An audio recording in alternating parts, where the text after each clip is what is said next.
Pemirsa, sebanyak 15 juta bahan baku vaksin Sinovac asal Cina tiba di Bio Farma Bandung, Jawa Barat Selasa malam. Bio Farma akan segera memproduksi vaksin dan mendistribusikan ke masyarakat.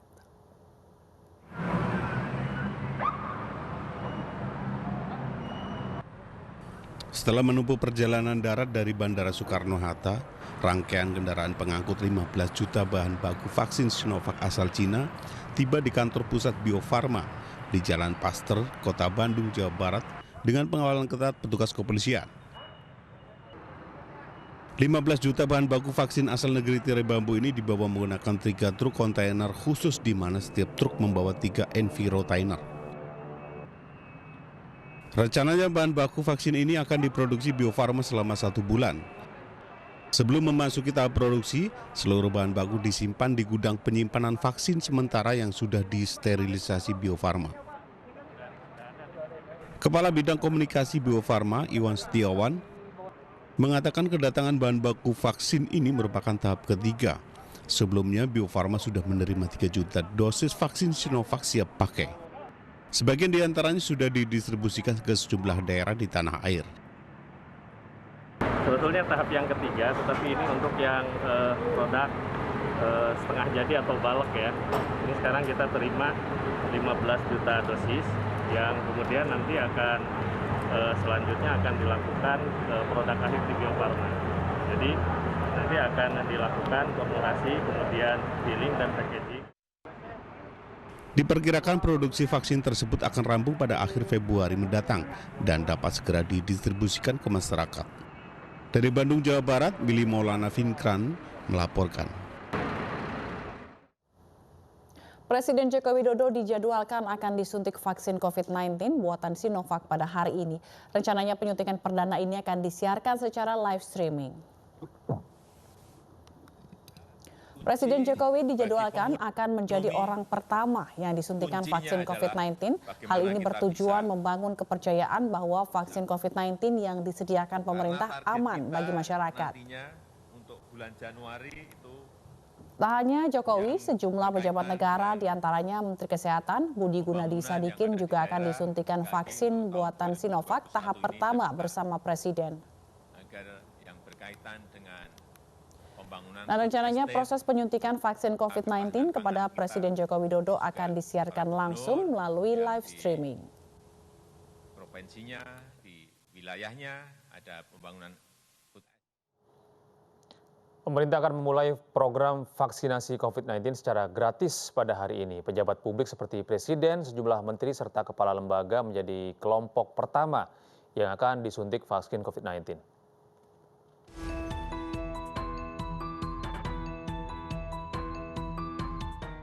Menteri Kesehatan memastikan penyuntikan perdana vaksin COVID-19 dimulai pada hari ini hingga tanggal 15 Januari. Insya Allah, Bapak Ibu, kita akan mulai di hari Rabu dan akan dimulai oleh Bapak Presiden.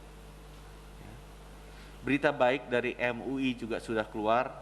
Insya Allah, berita baik dari BPOM juga bisa segera menyusul. Karena kita tidak mungkin, sekali lagi, pemerintah tidak akan mendahului persetujuan dari BPOM karena BPOM adalah badan independen yang secara saintifik berhak untuk menentukan apakah vaksin ini layak atau tidak.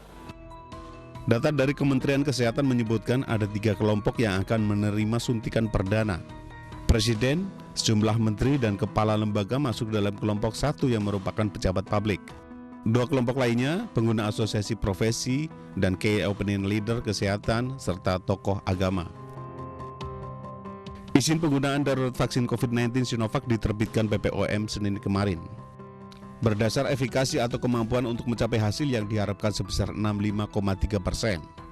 Selain itu juga mempertimbangkan imunogenitas dan keamanan Sinovac yang telah sesuai standar WHO. Oleh karena itu, pada hari ini, Senin, tanggal 11 Januari 2021, Badan POM memberikan persetujuan penggunaan dalam kondisi emergency authorization untuk vaksin COVID-19 yang pertama kali kepada vaksin CoronaVac, produksi Sinovac Biotech Incorporated yang bekerjasama dengan PT Bio Farma. Sebelumnya, Majelis Ulama Indonesia menyatakan vaksin COVID-19 Sinovac halal digunakan. Yang terkait dengan aspek kehalalan, Setelah dilakukan diskusi yang cukup panjang dari hasil penjelasan dari tim auditor, rapat Komisi Fatwa menyepakati bahwa vaksin COVID-19 yang diproduksi oleh Sinovac Life Science Co. Ltd. China yang diajukan proses sertifikasinya oleh PT Bio Farma hukumnya suci dan halal. Ini yang terkait dengan aspek kehalalannya. Akan tetapi mengenai kebolehan penggunaannya ini sangat terkait dengan keputusan mengenai aspek keamanan dari Badan POM. Tantangan berikutnya adalah distribusi vaksin ke seluruh wilayah Indonesia yang membutuhkan kerjasama berbagai pihak. Mengingat distribusi vaksin memerlukan jalur logistik sistem rantai dingin atau cold chain yang kompleks.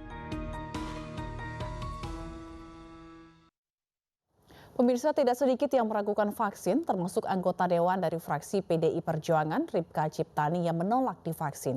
Sementara menurut tenaga ahli utama Kepala Staf Kepresidenan Ali Mokhtar Ngabalin menilai penolakan Ripka Ciptani bermuatan politis. Yang kedua, kalau persoalan vaksin, saya tetap tidak mau divaksin, maupun sampai yang 63 tahun bisa divaksin, saya udah 63 nih. Mau semua usia boleh. Tetap, misalnya pun hidup di DKI, semua anak cucu saya dapat sanksi 5 juta, mending gue bayar.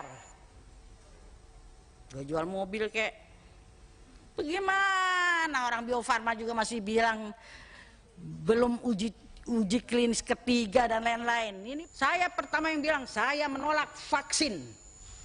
Kalau dipaksa HAM, pelanggaran HAM. Konsentrasi ngurus politik, konsentrasi melakukan kontrol dengan baik, urusan tentang budgeting, kemudian membuat beberapa undang-undang, peraturan yang baik-baik.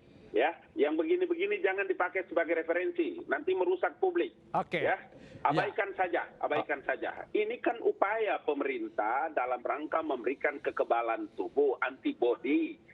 Kita mesti menjaga dan harus dilakukan oleh negara. Dipikirkan berhari-hari, berbulan-bulan oleh Presiden Joko Widodo. Dalam rangka apa? Dalam rangka memberikan kepastian kepada masyarakat. Jadi kalau ada DPR yang bikin pernyataan kayak begitu, itu apa itu? Itu bikin kacau aja itu. Nggak usah diabaikan itu diabaikan aja. Karena ini kita harus punya keyakinan, tadi seperti yang dikatakan oleh Dr. Jane, menjelaskan tentang beberapa perbedaan antara di Brasil, kemudian di Turki, dan di lain-lain. Negara kita ini beda berarti dengan negara-negara sana itu. Negara kita ini diberkahi oleh Tuhan yang maha dahsyat itu. Tidak usah ragu itu. Gitu. Baik. Abang Ali, jadi besok selain Presiden, siapa saja yang akan ikut Insya Allah, vaksin? kalau tidak ada aral melintang, dalam daftar ini ada beberapa menteri yang nanti setelah Bapak Presiden, kemudian ada beberapa menteri yang juga menyatakan persediaan, ada beberapa opinion leaders atau selebritis, ada beberapa dokter yang lain. Pemirsa, sebanyak 14.000 vaksin COVID-19 tahap pertama tiba di gudang obat Kota Bekasi, Jawa Barat pada sore kemarin. Sementara pemerintah Kabupaten Katingan, Kalimantan Tengah telah menerima sebanyak 640 vaksin COVID-19.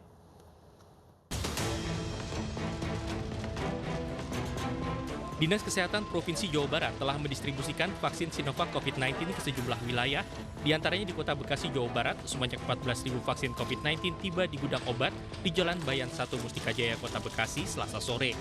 Kedatangan vaksin ini mendapat pengawalan ketat petugas kepolisian. Kepala Dinas Kesehatan Kota Bekasi, Tani Rohilawati, mengatakan penyimpanan vaksin COVID-19 dilakukan dengan perhatian khusus. Vaksin disimpan ke dalam lemari pendingin dengan suhu 2 hingga 8 derajat Celcius. Sedangkan pelaksanaan vaksinasi tahap pertama menyasar untuk tenaga medis, TNI dan Polri, serta pelayanan publik. Vaksinasi dilakukan di 120 lokasi layanan kesehatan, diantaranya 46 rumah sakit, 42 puskesmas, dan 32 klinik.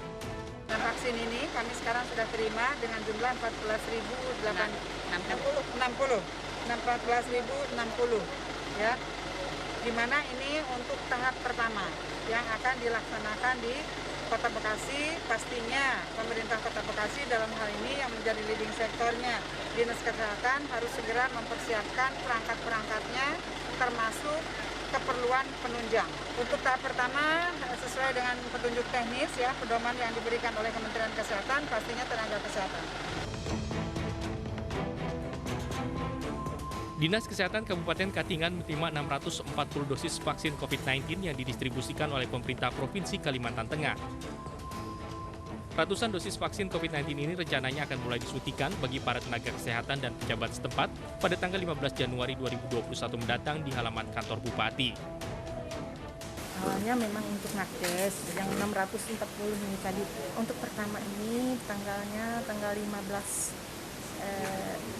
Januari ini akan direncanakan vaksinasi COVID-19 secara seremonial di halaman kantor Bupati Katingan yang diikuti oleh pejabat di Kabupaten Katingan. Selama berada di gudang farmasi Dinas Kesehatan, vaksin COVID-19 ini akan dijaga ketat oleh aparat kepolisian.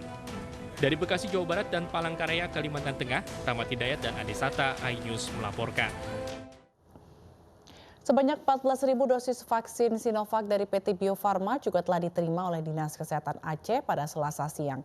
Pengiriman vaksin mendapat pengawalan ketat oleh Brimob untuk didistribusikan ke sejumlah rumah sakit di Aceh.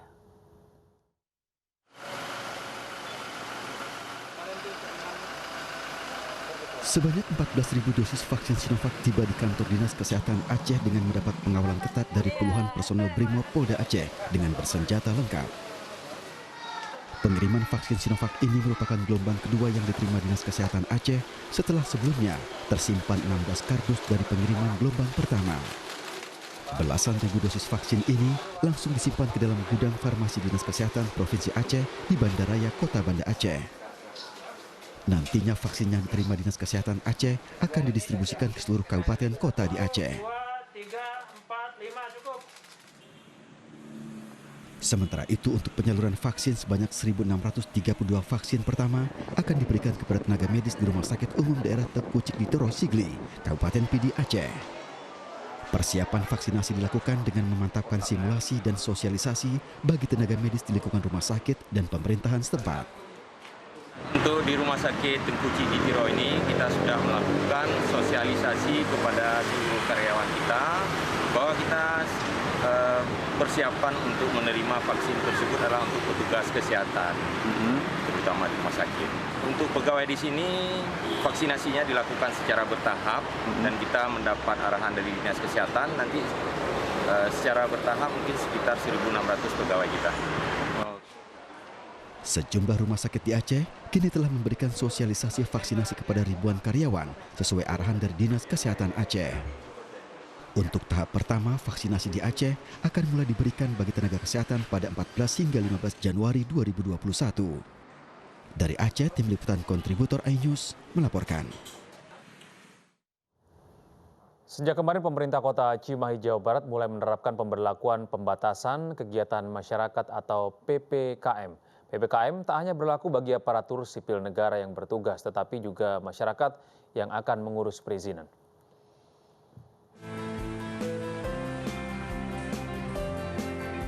Pemberlakuan kegiatan masyarakat atau PPKM mulai diberlakukan di kantor pelayanan publik di Dinas Kependudukan dan Catatan Sipil atau Disdukcapil Kota Cimahi, Jawa Barat. Sejak hari pertama PPKM, hanya ada 25% aparatur sipil negara yang bekerja di kantor atau 12 orang dari 54 ASN yang bertugas. Tak hanya ASN, pemberlakuan PPKM ini juga berlaku bagi warga yang akan mengurus keperluan KTP atau perizinan. Warga di dalam kantor Disdukcapil dibatasi sebanyak 25%. Menerapkan WFH sesuai dengan edaran yang dari pusat dan juga dari pemerintah kota sendiri. WFH kita dibagi di sini 25% yang masuk, yang 25%, tapi tetap pelayanan tetap kita jalan. Pelakuan PPKM di Kota Cimahi akan berlangsung selama 2 pekan ke depan untuk menekan angka penyebaran COVID-19. Dari Cimahi, Jawa Barat, Yuwono, iNews melaporkan. Ratusan warga Kota Bekasi, Jawa Barat berdesakan untuk mendapat bantuan langsung tunai di kantor pos Kota Bekasi. Tanpa memperhatikan protokol kesehatan, warga rela antri sejak pagi. Bagian DST kacau di Bekasi, kantor pos. Wah, ini promo nih, kacau. Ratusan warga Kota Bekasi berdesakan memadati kantor pos untuk mendapatkan bantuan langsung tunai yang diberikan pemerintah. Antrian terjadi hingga ke halaman kantor pos Kota Bekasi yang terletak di Jalan Lapangan Multiguna Kota Bekasi. Bantuan dari pemerintah sebesar Rp300.000 ini membuat warga rela berdesak-desakan tanpa memperhatikan jaga jarak. Ratusan warga yang datang merupakan penerima bantuan yang belum melakukan pencairan di kecamatan yang sudah terjadwalkan beberapa hari lalu. Untuk mengantisipasi kerumunan yang berpotensi terjadinya penularan virus COVID, pihak kantor pos Kota Bekasi menjadwalkan ulang pembagian bantuan tunai. Kemarin itu pada ngeruduk ke sini, ya. Sementara kami itu belum menetapkan kapan gitu ya, yang sisa itu. Nah, yang sudah terlanjur datang ke sini dan kami pun belum siap. Itu mau diapain orang ini kan? Saya ambil keputusan cepat, ya, biar mereka bubar dulu. Karena sudah berkumpul Pak hari Senin tuh. Kami ambil keputusan cepat besok, maksudnya hari ini ya. Rencananya kantor pos Kota Bekasi akan menyalurkan bantuan langsung tunai ke 176.073 penerima di wilayah Kota Bekasi. Warga Kota Bekasi dapat mencairkan BLT di kantor kecamatan atau kelurahan yang sudah terjadwalkan. Dari Bekasi, Jawa Barat, Rahmat Hidayat, iNews melaporkan. Pemirsa, saat lagi Fazila masih akan kembali dengan informasi dari mancanegara. Zila, informasi apa yang menjadi sorotan pada hari ini? Ya, Gede, pemirsa, usai jeda akan ada informasi mengenai ratusan warga di Kenosha, Wisconsin yang turun ke jalan setelah kejaksaan setempat menghentikan kasus penembakan Jacob Blake oleh polisi kulit putih. Informasi mancanegara akan kami hadirkan usai jeda berikut ini.